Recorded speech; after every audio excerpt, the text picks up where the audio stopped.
Vancouver Island, Australians love it. Today's day 7 on Vancouver Island, and we went grizzly bear watching, didn't we? Yes, we're at Campbell River and we did a whole day grizzly bear tour. It was fantastic. It was, wasn't it? It really was. It was the start of the... Okay, so we're in the RV, we get up, we ride down, get to the wharf, wait for them to allocate a couple of boats for us, and 2 old salty sea captains came out, which are really good, but they're old blokes, you know, they're okay.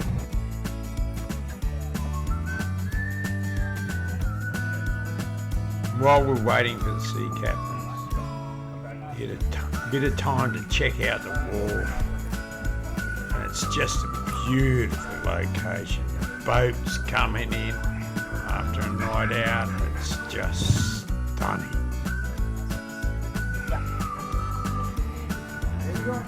I'll be in touch. I'll see you when you get here in a minute. Okay guys, gather round. We're gonna get a briefing. 50 Big Macs a day. Wow. So that's the kind of calorie count that they need to get ready for their winter sleep. So they're still pretty skinny right now. Yeah. Is there a chance of both black and brown? No. No black? No. Black bears will disappear out of the area. Grizzlies are very territorial. Grizzlies will kill a black bear. So the black bears have a lot of common sense. Out. Write down numbers? That's right.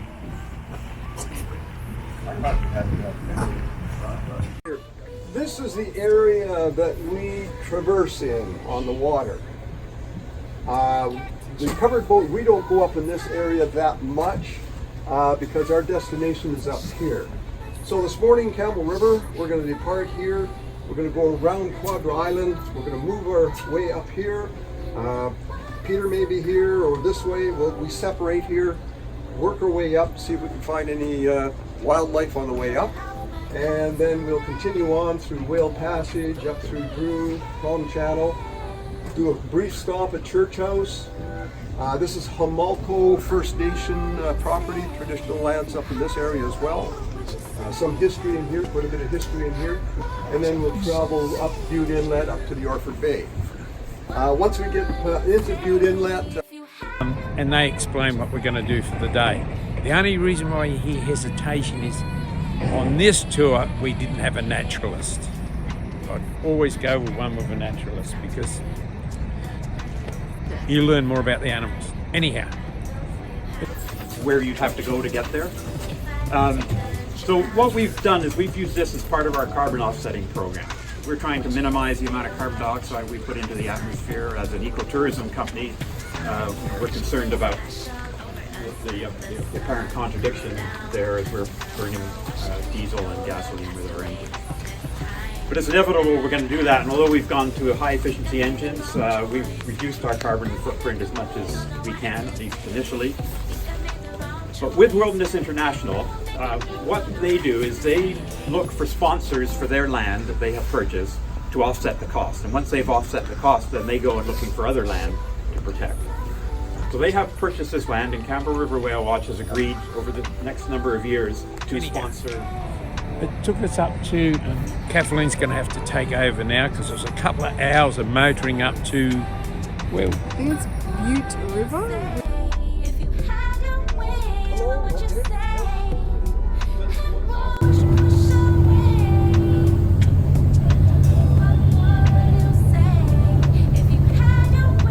Canada was one of the last areas to be explored and discovered.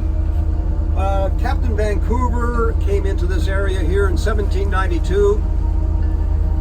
When he was in this area, right in this area, when he was here, there was also a Spanish explorer by the name of Galliano. So between the two of them, they agreed on naming some of the islands. So we do have a Spanish area here. So we have Quadra Island, we have Reed Island, we have this little island beside us here is called Marina. There's Cortez, and down behind us is Savory and Hernando. So that's our Spanish influence in here. In 1861, another explorer came in here by the name of Richards. He was also out of Southampton in the UK. He spent 3 years here exploring, mapping the area. And to this day, in the Admiralty in London, his charts are still there, and his exploration notes, etc. There is a book out that's called the Captain Richards Journal. That's very interesting, you know, for us up in this area here. This area here, in the 30s, 40s, and early 50s, was a very large whaling area. They would take out 100 humpbacks out of this area here in 1 year. Over on Cortez, there's a little community called Whaletown.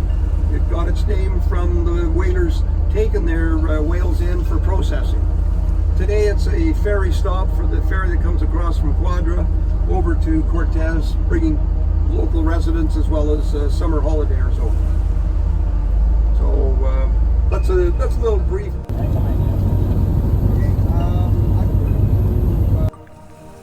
One of the things that's on offer in the Campbell River is the grizzly bear tour. But to get to the grizzly bears, you've got to go through these beautiful islands. And of course, there's humpback whales.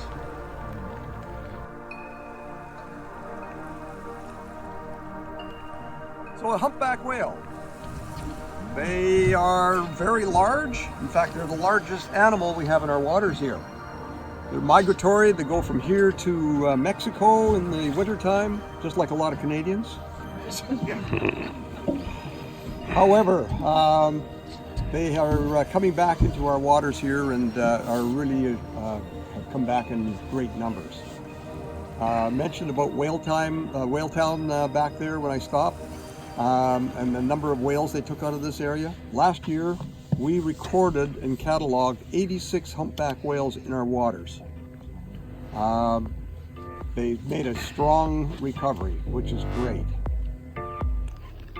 So we're going to start up, folks. We have a time for us to see where we're going, and we can maybe find these guys on the way back.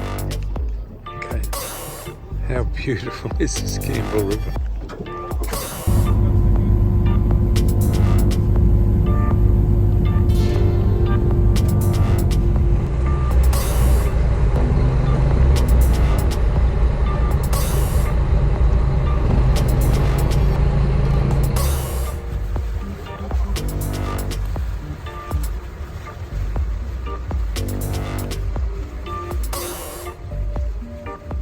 We're going to the Homalco First Nations Reserve, and they have the rights to take people on a grizzly bear tour. So it's not on Vancouver Island, but you access it from Vancouver Island. So it's back on the mainland in Canada, and still in British Columbia.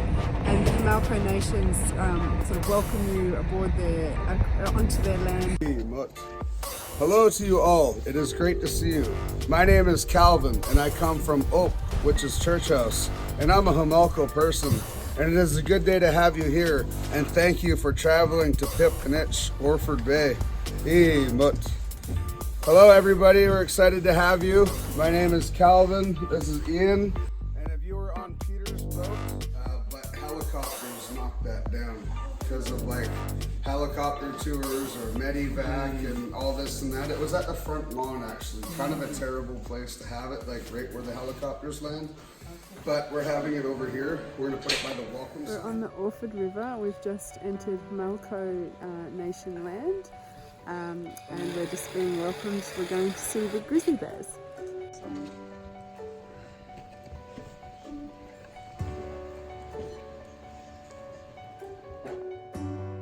And they have it all set up with some little minibuses that they kind of get everybody on, and they explain what we're going to do. And they took us to these hides, some hides out that they've built, and we kind of all crept up onto the hides and just sort of sat there quietly looking out for bears to kind of come and do their natural thing.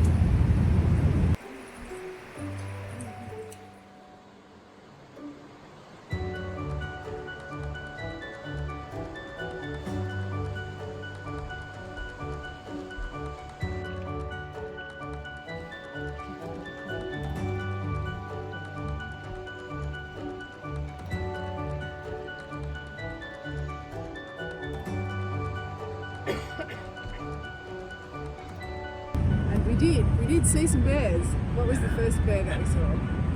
So yeah, and as they drove us around in these little minibuses, you're thinking to yourself, hold on, I've been ripped off here. You know, like, we've paid all this money, there's no naturalists on the bus. The First Nation people couldn't find any bears. And we're thinking, oh man, this is terrible. Then all of a sudden, bang! Not on one of the hides, as they call hides, up on one of the platforms, but right alongside the bus. This mother bear appeared with her 2 cubs. It was so, they were cute.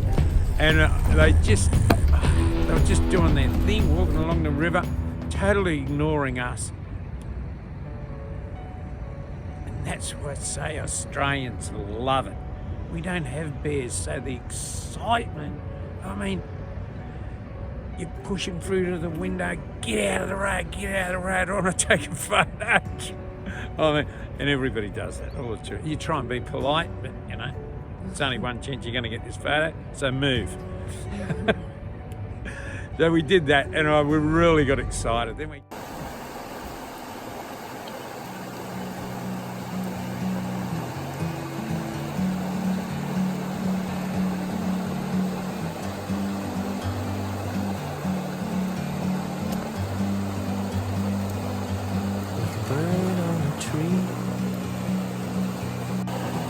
I'm just sitting here.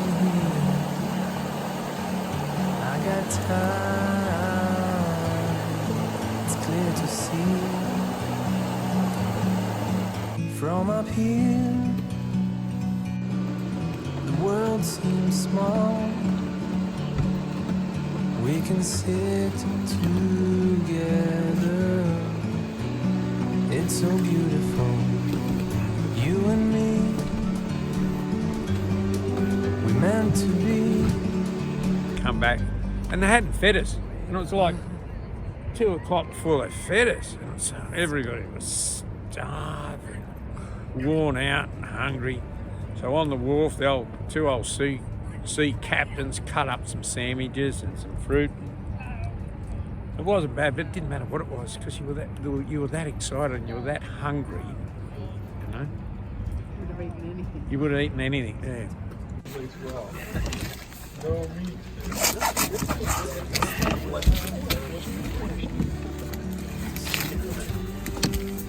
All right, folks, if you'd like to come and help yourself to a wrap.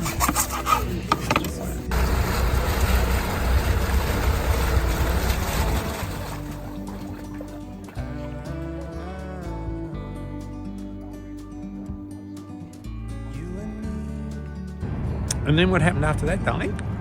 Well, then we had a little motor around the sounds and some of the beautiful scenic sights. I think we were looking for they figured while we were out there they may as well try and look for some whales, but they were way off in the distance, so we were too far away, but we just enjoyed the beautiful surrounds. So it had been really misty and drizzly most of the morning, and it just started to clear towards the end of the day, and it was just like stunning, beautiful scenery. It's just gorgeous being on the water. When we were at this First Nation reserve, and just before you leave, you're on the wharf, you finish your lunch, and they give you a bit of time to take some photos.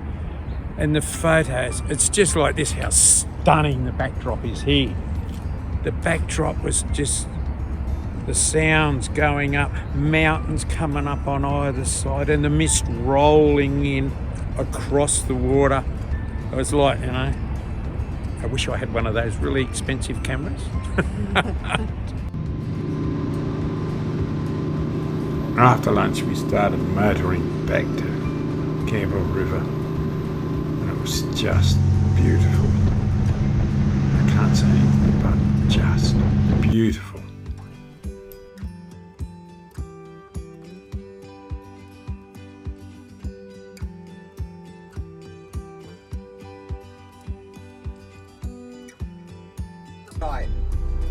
Here's a good example of it. This is called the Eerie Rapids, and you will see in a few minutes why it's called rapids.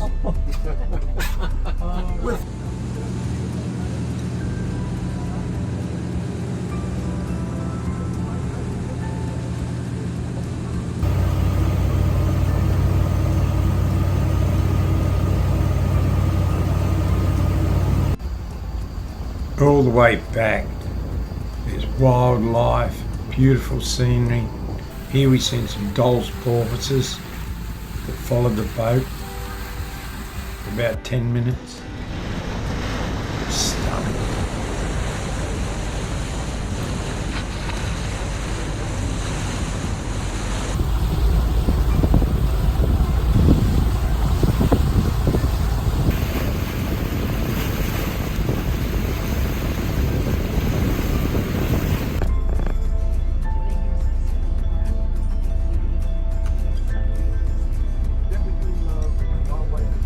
We cruised into the harbour after a beautiful day. The captain gives us some little tourist badges to stick in our hat and a certificate for a little block of land of 1 metre that everybody owns, gratis to the company. So then we passed through, went through the Rendezvous Islands Church House. We stopped there. Oh, yeah. briefly. That's the traditional lands up there. Up to the Orford. So when we finished that, we came through, here's the Whirlpool City. Oh yeah. Through here, and right in here we had the Doll porpoises. Yeah. We worked with for about a while. And we came over here and we went through this little pass here where all the sea lions and the whirlpools, everybody was having a good time. Yeah. Came back down through here, through Drew Passage. This is again the gentleman there spotted another blow right about where the top of the L is here. So we went over there, but it just kept beating us. So then we continued. I came through here, crossed over here, down to this little island, Hill Island, and then crossed over here. Oh, then we saw the ferry. Saw the blows in here. Oh, that's where the ferry was. Peter had his blows, the 2 humpbacks in this area, and then we did a roundabout around the lighthouse again and back to Campbell River. 207 liters of diesel I burned today. Is that what we did? And we went 101 nautical miles. So that was the tour today. I hope that you've enjoyed yourselves. On behalf of the girls in the office and myself, I have a great amount of pleasure of showing my backyard. Oh, no kidding. And some days it's my front yard, but most of the time it's the backyard. That's all I got to say. Oh, that's all we did, you know. That was a full day. That was a full day. Yeah, it was great. Australians love it. That's all I've got to say about that. So if you like this video, what do? Give us a thumbs up and a like, and you can subscribe. Press the subscribe button. Look where we are. Can you believe this? Have a guess. Sydney Harbour Bridge and the Opera House. Beautiful.